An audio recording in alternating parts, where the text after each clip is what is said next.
Hey everyone.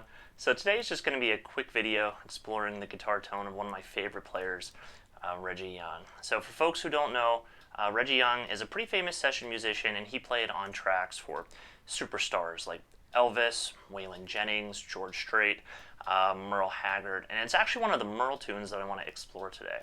So the first time I heard "I Think I'll Just Stay Here and Drink," I was just floored by it. I love the song, but especially the guitar playing. So the playing is extremely tasteful.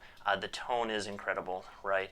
I just loved it, and it actually took me a while to figure out that that was actually Reggie Young playing all those solos, and not one of the other great guitar players that Merle had before him.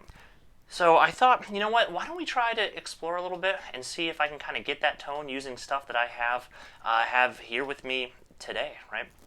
So there's a lot of really good videos online, talking about Reggie. I think Zach Childs has the best. So if you haven't watched those, definitely check those out. But it sounds like for the Merle tune, "I Think I'll Just Stay Here and Drink," that Reggie used his '57 Stratocaster straight into his Silverface Deluxe Reverb.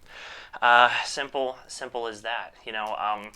So if we talk about, I think, those pieces of equipment just briefly. So his '57 Strat, I know over the years he used different pickups. There's three iterations that I know of. I know he had the stock pickups at one point. At some point he put EMGs in there, and then later he put Bill Lawrence noiseless pickups in there. I Think I'll Just Stay Here and Drink came out in 1980.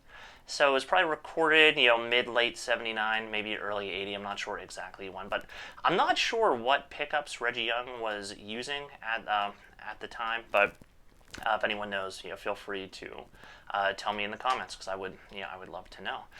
So that was his Strat. I know he used, I think just regular, Fender medium picks. He did use the round end though, which if you haven't experimented with it, it definitely does change the tone. So it's pretty cool. If you haven't experimented with it, just you feel free to do it. It's pretty interesting.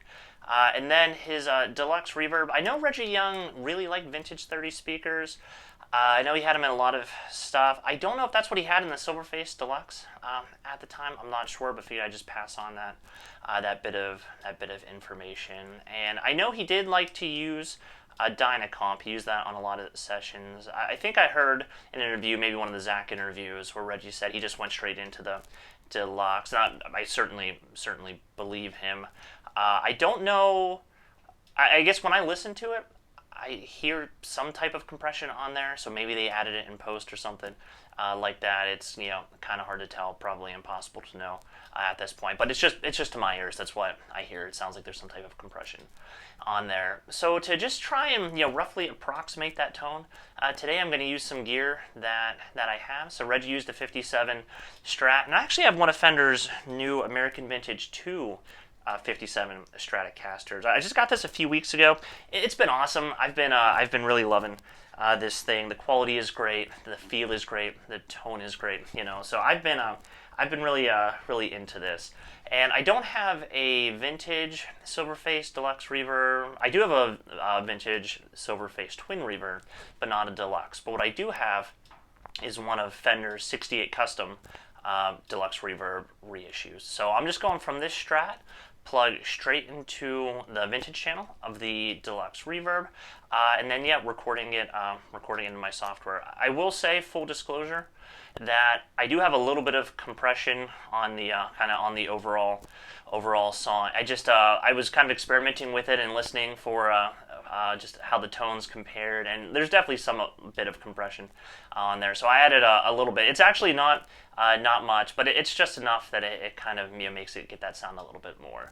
Now, as we know, this is not going to be exact. A lot of the the Reggie Young magic, it wasn't the gear, it was him, right? It was his touch, it was his feel, it was his technique. And I'm not Reggie Young. I'm just an extremely big fan of his playing, a fan of his style. It seems like he was an incredibly nice guy. So I'm just a fan looking to kind of see how close I can get to some of those tones with some modern gear, and figured maybe some of you would find it useful as well.